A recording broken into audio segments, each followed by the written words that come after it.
This is a free podcast from the BBC. For more information, you can go to our website, bbc.co.uk/Radio 2. More new technology there. Frightening. And just let you know, we were very tiresomely bored when stuck on a train home to Leigh-on-Sea last night. 3-hour journey instead of the normal 39 minutes. And anyway, we resorted to listening to your podcast, dated the 30th of November 2007. And much pleasure it brought us too. Ooh, technology. I don't have an iPod myself. Love from Jojo and Luby Lou. Yeah, I hope you realise that you may have just ruined a young person's future career prospects. Let's hope so. Well, last week you were kind enough to read out my message about hotel showers. This is Francis Klonowski, an old pal of mine from Leeds. Well, later this morning, that morning, my daughter rang me, a rare event in itself and one that usually involves pound signs. Apparently, she'd just rung the university examinations department on the serious matter of arranging a room for one of her final year exams. Could I have your email address, please? As my daughter spelt it out for her, the lady at the other end burst out laughing. Is that your dad that writes to Terry Wogan? Oh, no. How embarrassing. I'll give you the rest of the address. And the lady just carried on laughing. He must have a good sense of humour, your dad. Yeah, I suppose. What, she didn't say whatever? If my daughter claims loss of future earnings, can we put it through your public liability insurance? You can do nothing of the sort, even if I had one. Sir Terry, leader of the togs, without you the BBC would go to the dogs. You're witty, urbane, and a gentleman to boot. Your quips in the morning, they do make us hoot. Wrote that myself. Have you noticed that all the people who are seen in sofa ads are all under a yard tall? Says Michael. I ordered what I thought was a 5-seater and received an armchair. It's the colours. It's the colours of these things that they're offering, these 3-piece suits. Unbelievable. You can tell your other listener that if he wants a good radio station, somebody wrote in and said, could you give us any advice about a decent radio station you might listen to? Well, Paul Carr-Griffin in Aberdeen, for now. And mind you have a rowie while you're there, Paul. You won't be able to eat it, you can throw it at the cat. If he wants a good radio station to cheer him up, he cannot do better than go on the internet and listen to the best bits of Wake Up to Wogan. And this way he can choose to listen to just the music without any of that interminable chatter. Au contraire, Paul Carr-Griffin. That's not the way it works at all. We're not allowed to play any music on the old iPod stuff. So, it's just drivel. Better wrap up. Segovia carpet. Better wrap up and keep your best side out, as the Novo virus takes its toll and decimates all the jocks at the Beeb. Perhaps a holiday could be the answer. It's a week and a half since you came back from your last... When did you know that it mightn't be a bad idea? You could lie down and just get out of the sun, as it were. I think I'm getting those new awnings that the dog can work. Good morning. Tomorrow I have to go for another blood test. Oh, bless his lollipop.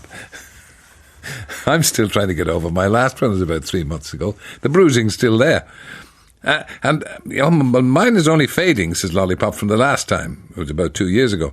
So I'm wondering if you could spare any of your underlings to go for me. Certainly. There's several underlings to spare here.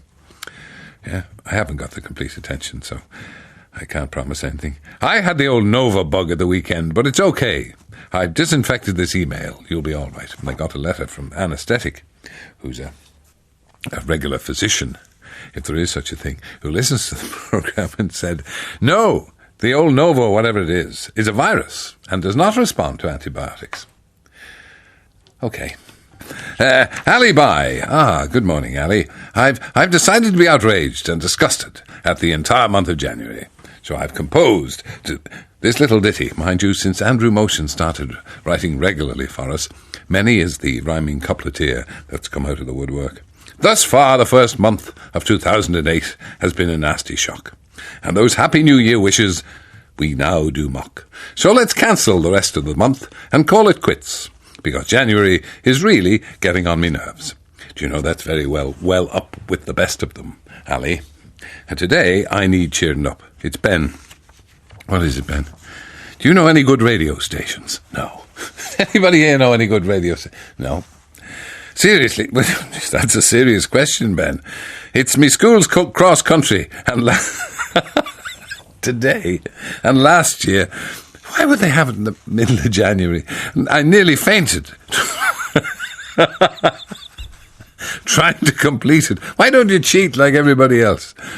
Oh, dear Terry, I implore you, please. I'm typing this on bended knees. Today, please spare a thought for me. I'm forced to run across country, and I'm feeling blue, and it may be the weather, but I'll have to swim if it gets any wetter. Okay, Ben. Ben says, look, play something for me, will you? Not keep on running. A lark rise to Candleford, which has obviously taken your fancy. Back-to-back costume dramas. That's scheduling, I think you call it, in the BBC. Can we take it there are other thrilling episodes? Oh, you can bet about it. There's about another 9. Involving the post office, yes. And by the time we get to episode 10, we'll be in the grip of a campaign by the united inhabitants of Larkrise and Candleford to save their post office from closure.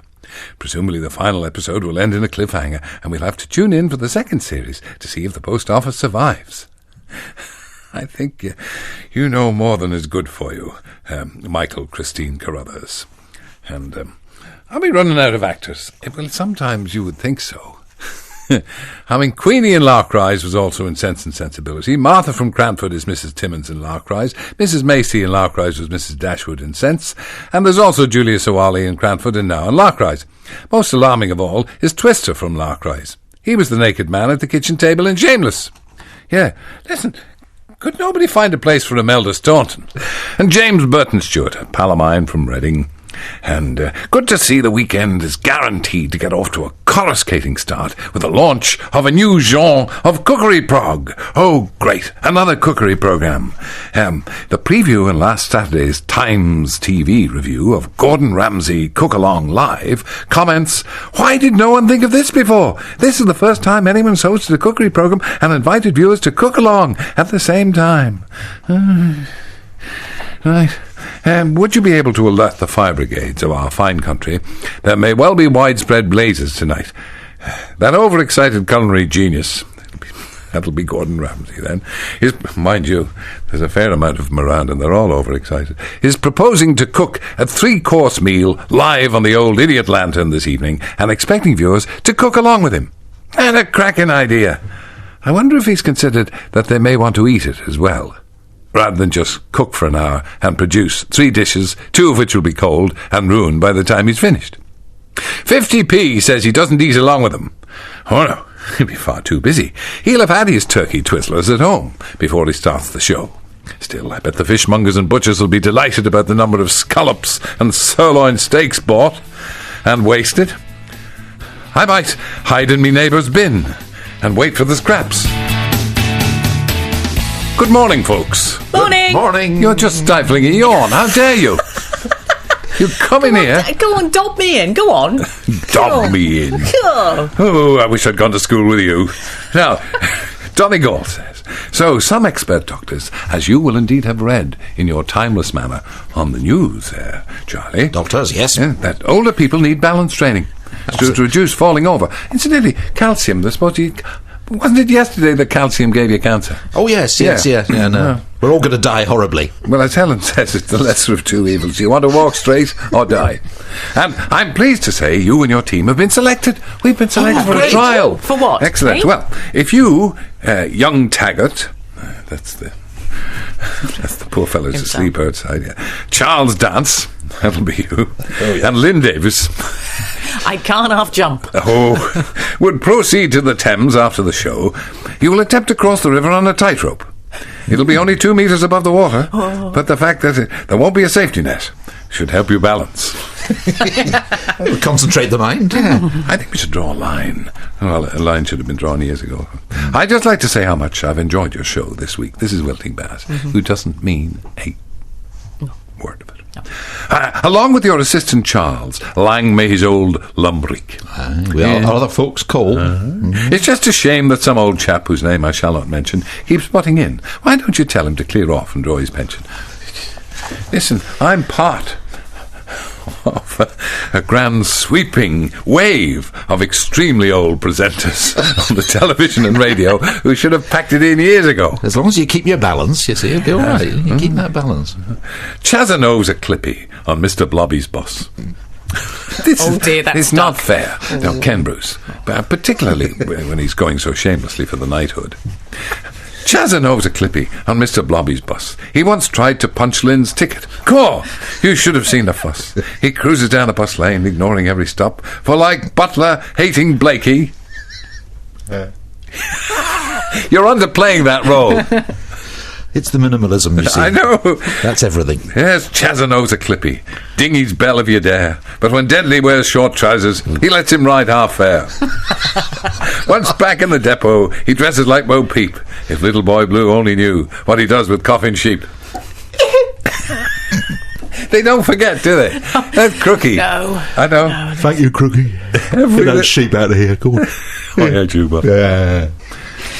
So, the oldies are being taught to balance. Well, I knew this would strike a responsive chord. I can think of no finer example than your good self. Geraint de Hole, Welsh golf correspondent.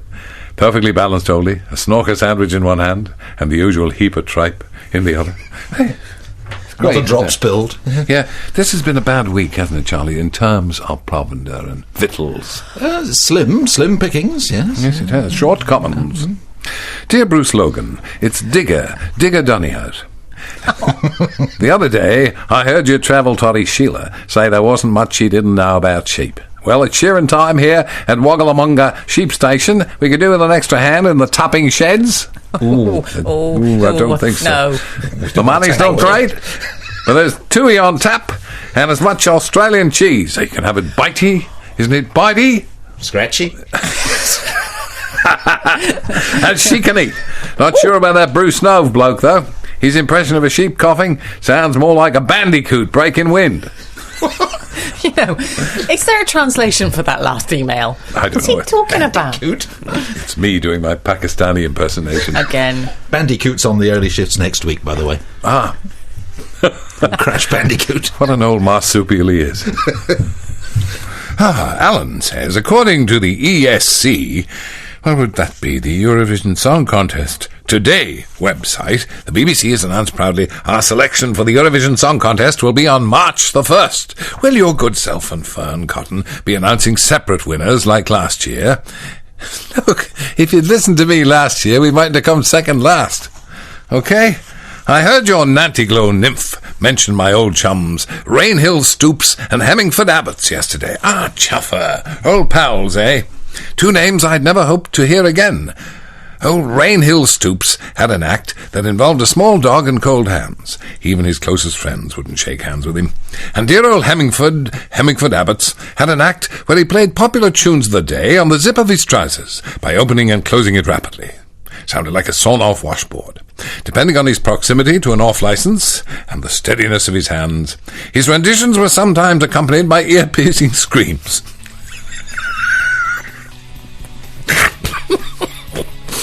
Always in perfect pitch, mind.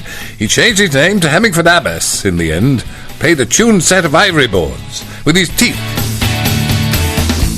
And there you are. Now, we've got many good information for you, but Helen and Norman, who are the moving spirits behind our TOGS calendar and a lot of the fine work that TOGS do for children in need, TOGS calendar raised £137,000 for children in need. And as I've always said, every penny that you give is given to children in need. So 33 million was raised the year before last. 33 million went to the children. And along with the Janet and John total given to Radio 2 of 1,021,143, that's a grand total of £1,158,143 that the TOGS have raised for children in need last year. I'm so touched and proud and delighted with all of you. So thank everybody for the support and all the celebs who posed for the TOGS calendar and gave their time and took the trouble. Absolutely splendid. Wonderful, wonderful result. And I think they'll be giving me the cheque very shortly. And I'll be passing it on. And, congratulations to the calendar team for making so much cash. They ought to have a medal presented at the next TOGS bash. Well over £1 million once more, a princely sum indeed, and every penny raised, we're sure. Yes, of course, goes to children in need. And that's Man and Wilting, who actually is none too shabby himself, having raised 4,600 quid for children in need. with his book of versing's. And in fact, I shall be meeting a lot at Togs later on. The cream of the crop I shall be meeting. The gang. And they won't like it, but they're going to get it. You're listening to the Wake Up to Wogan podcast from BBC Radio 2. Heavens to Murgatroyd. Is there no rest for us? No, there's not. Blow it loud, blow it proud, stand out from the crowd. That's what to do with your very own trumpet. If they can't touch you for it, the hoi polloi will adore it. But if Chaz is your name, and being Caledonian's your game, and at Pazad doubling you're a veritable brute, the great unwashed would nae wear it.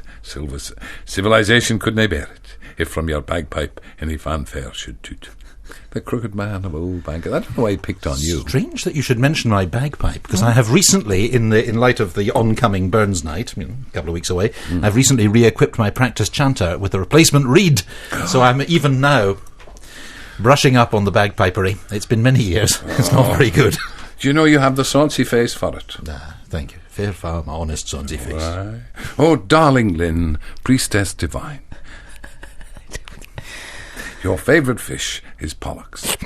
Oh, no. And when we're Oh, no. when we're alone, the pleasure's all mine.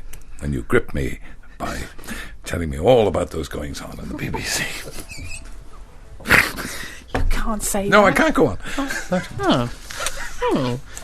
We turn up early for this, you know. It seems our Lynn's a household name, is it, NatWest, for clearing dirt and muck.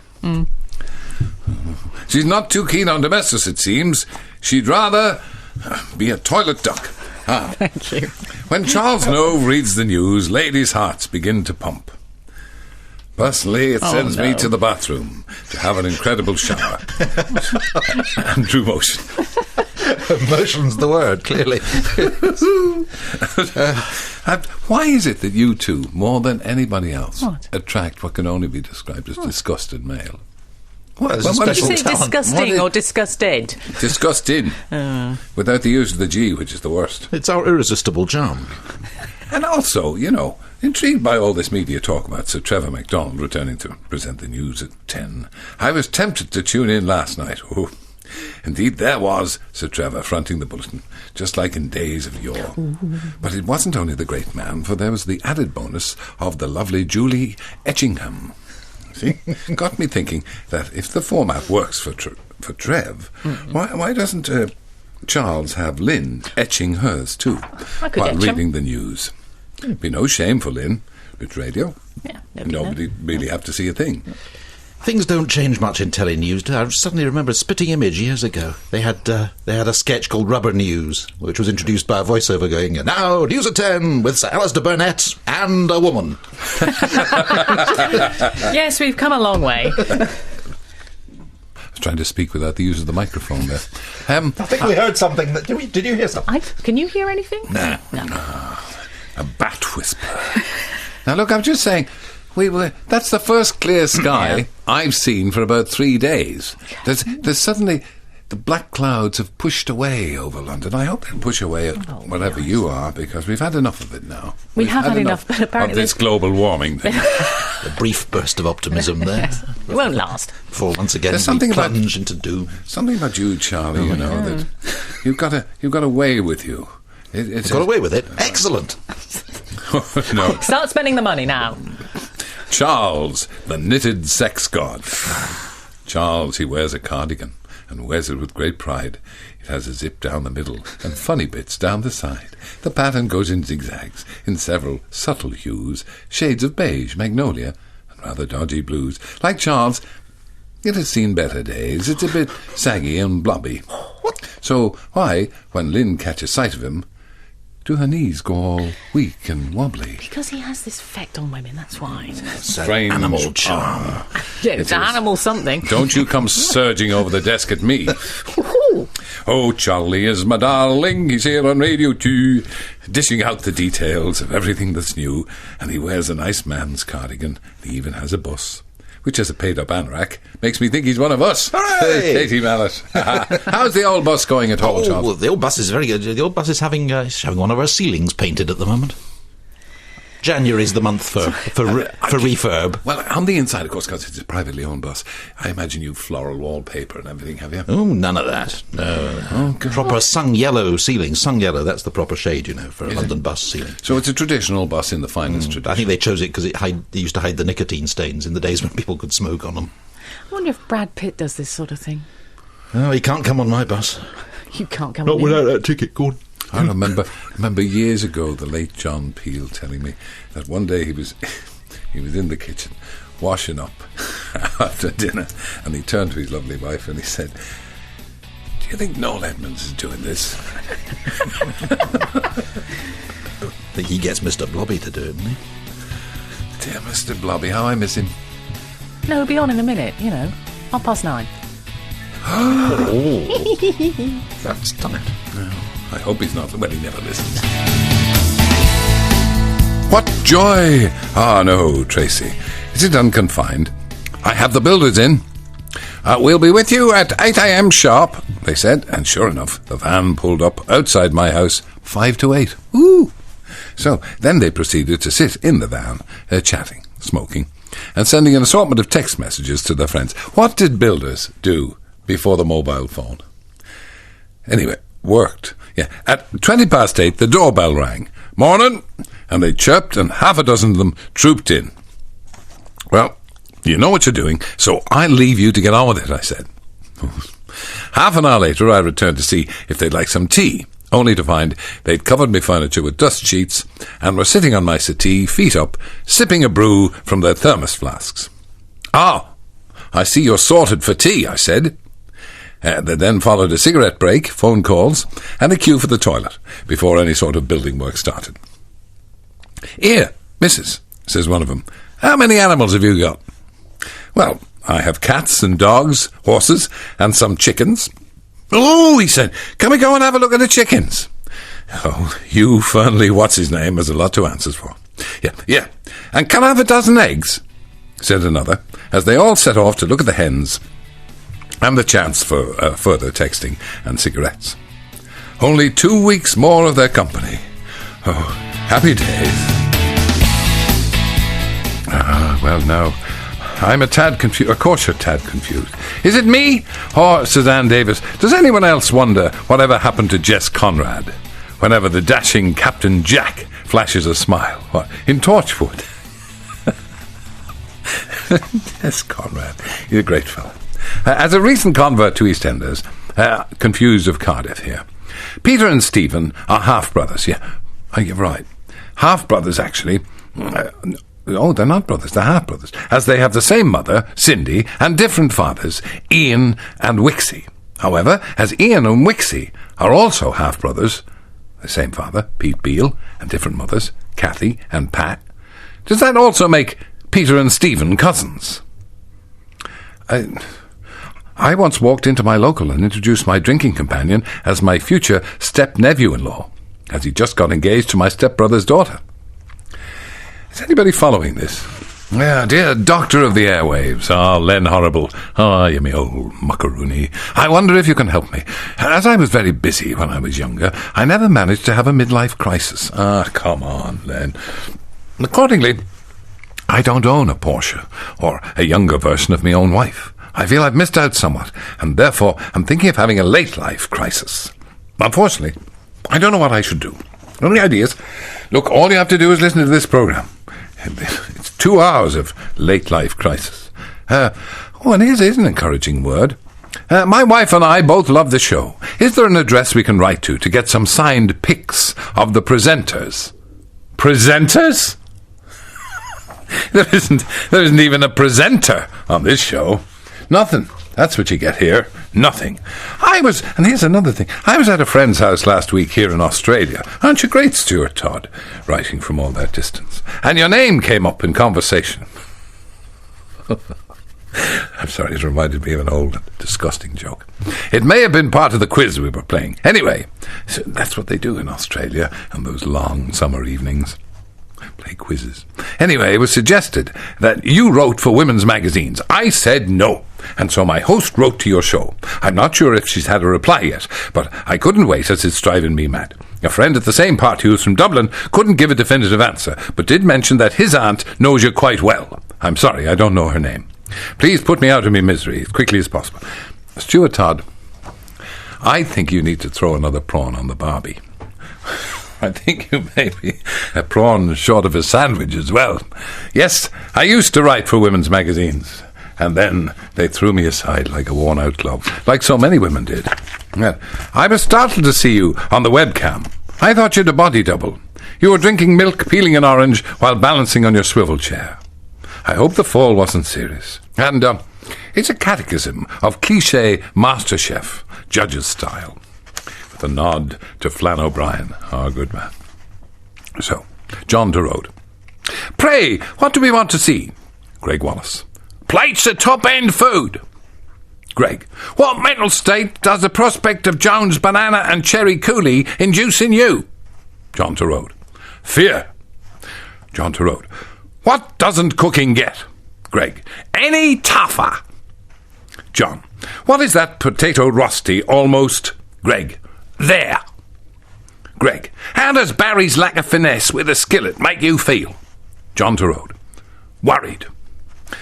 John. What sort of a brain does Sally have? Greg Wallace. A great food brain. John. What will happen to the life of the winner of the competition? Greg. It'll change forever. Sally Forth says, while roaming in the gloaming of the praise of Kelvin Grove, I heard a distant scuttling. 'Twas the pipes of Charlie Nove. He was playing to a damsel and trying not to hassle her. Oh, I thought yon Charlie Nove, he was a chanter wrastler. A chanter wrastler. Another sound then joined the pipes, though it was nae flute nor fiddle, but the thump and swish of a frappet. Ken Bruce and his paradiddle. That's very clever, isn't it? That's very, very all that. Yeah. Getting chanty wrestler in is quite good. I would explain what it means, but it's early in the day. Yeah, it is. Well, there's so much mail, and I only wish I had another couple of hours to read them all, but Ken Bruce insists on coming in at this time and interrupting me. Just before we go, Murphy's Law. Light travels faster than sound. This is why some people appear bright until you hear them speak. There's some truth in that. Now look, there's a long list. I'd be perfectly happy to let you. If you'd only told me 2 hours ago that you wanted to go on for another 2 hours, that would have been fine. But now it's too late. You could have stood in bed, couldn't you? No, I sat sitting in bed, actually, not stood in bed. Ah, you, Mr. Blobby, don't you start with... I know. I blame that bull. She's fostered the idea, and now you've picked it up and you're running with it. I hope this is not going to undermine your knighthood. No. Nothing can interrupt that. On Monday, Ken Bruce played a song called Sunrise by David somebody or other. Well, Popmaster, who was it then? David Jordan. Yeah. Sun Goes Down, I think it's called, actually. Not Sunrise. That was Rolf Harris. Yeah. He come every morning. Can you see what it is yet? The guys in the office in Copenhagen really enjoyed that. Wonderful, wonderful Copenhagen. The Nogs, Norwegians, the Dogs, the Danes, and Simon, the token Turk, were all tapping their feet to it. And the thought struck me, why not stick guys like Ken Bruce, Chris Evans, and yourself, who know about music, and the European dimension into a room and get you to decide what this year's British Eurovision entry should be. Well, I decided it last year, but they got somebody else. They didn't listen to you? When did anybody ever listen to you about I had the Eurovision? best idea. Let's have 2 entries. Wake up to Wogan! This was a podcast from BBC Radio 2. Don't forget you can also download free podcasts for Steve Wright, Russell Brand and Chris Evans. Get more information now at bbc.co.uk/radio2.